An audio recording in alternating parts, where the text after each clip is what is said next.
بسم اللہ الرحمن الرحیم۔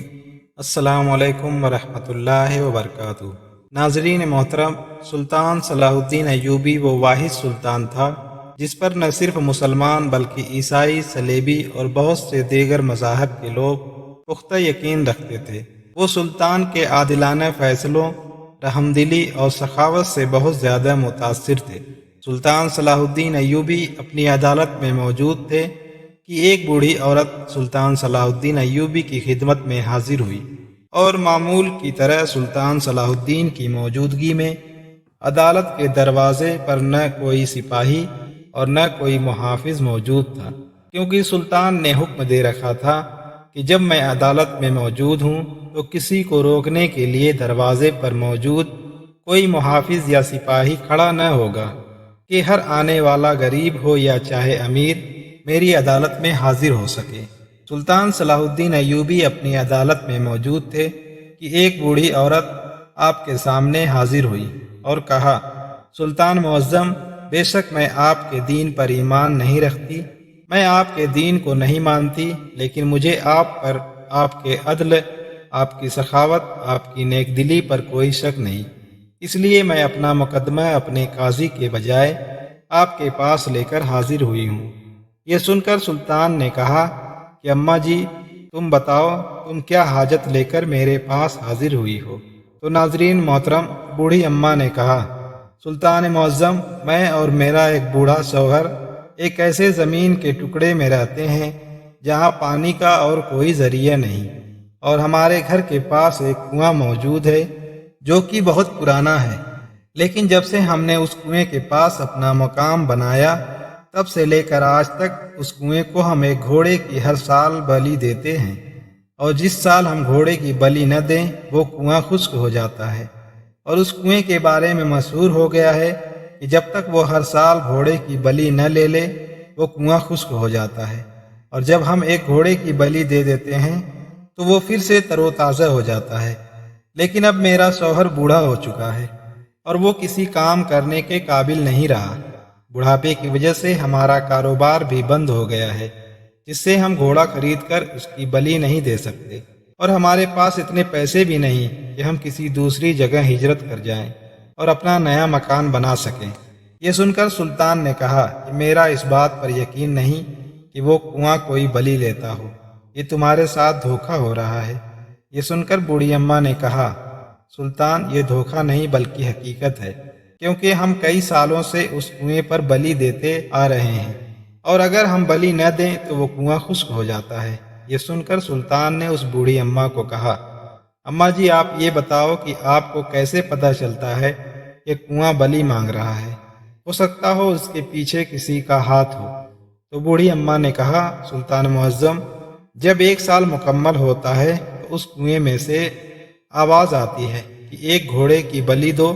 ورنہ کنواں خشک ہو جائے گا۔ پھر سلطان نے کہا کہ تم اس گھوڑے کی بلی کیسے دیتی ہو؟ تو اماں جی نے کہا، سلطان معظم، میرا شوہر اس کنویں کے ساتھ شام کو گھوڑا باندھ دیتا ہے، اور جب ہم صبح جاتے ہیں تو وہاں سے گھوڑا غائب ہو جاتا ہے اور کنواں پانی سے بھر جاتا ہے۔ اب سلطان کی حیرانی مزید پریشانی میں بدل گئی کہ میں نے اپنی زندگی میں ایسا کنواں نہیں دیکھا۔ تھوڑی دیر سوچنے کے بعد سلطان نے کہا، اماں جی، اس کنویں کو ایک سال کب مکمل ہوگا اور آپ نے کب بلی دینی ہے؟ تو بوڑھی اماں نے ڈھیلے لہجے میں کہا، سلطان معظم، آج رات اس کنویں میں سے وہی آواز آئے گی اور اس سے اگلی رات ہم نے اس گھوڑے کی بلی دینی ہے۔ یہ سن کر سلطان نے کہا، اماں جی، آپ اب چلی جاؤ، میں شام کو وہاں پہنچتا ہوں، آپ پریشان نہ ہو، آپ کا کنواں خشک نہیں ہوگا۔ یہ سن کر بوڑھی اماں وہاں سے چلی گئی۔ ناظرین محترم، سلطان تھوڑی دیر سوچنے میں مصروف ہو گیا۔ پھر سلطان صلاح الدین نے اپنے جاسوس خاص علی بن سفیان سے مشورہ کیا کہ اس کے پیچھے کوئی راز ہے،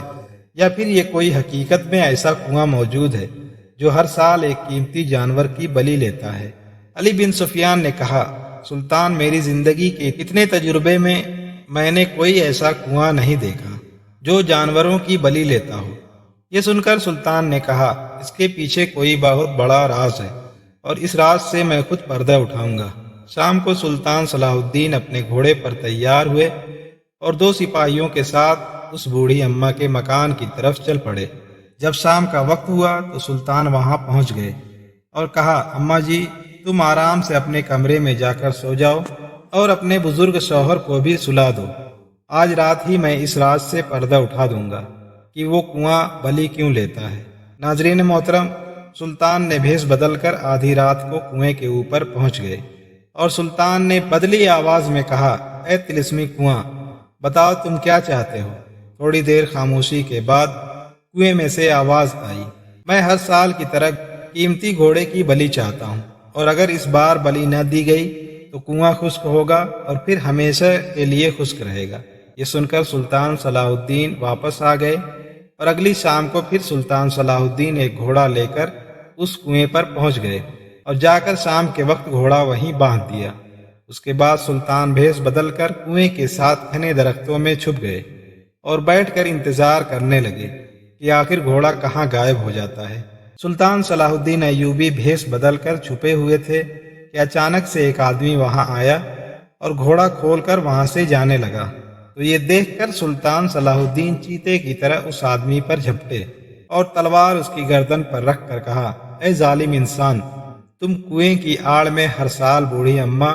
اور اس کے بوڑھے شوہر سے اتنے سالوں سے گھوڑے کی بلی لیتے آ رہے ہو، اور بتاؤ یہ سب کام تم کیسے کر لیتے تھے کہ بوڑھی اماں کو آج تک شک نہیں ہوا کہ یہ کنواں کوئی طلسمی کنواں نہیں بلکہ عام کنواں ہے۔ تو اس آدمی نے کہا، سلطان معظم،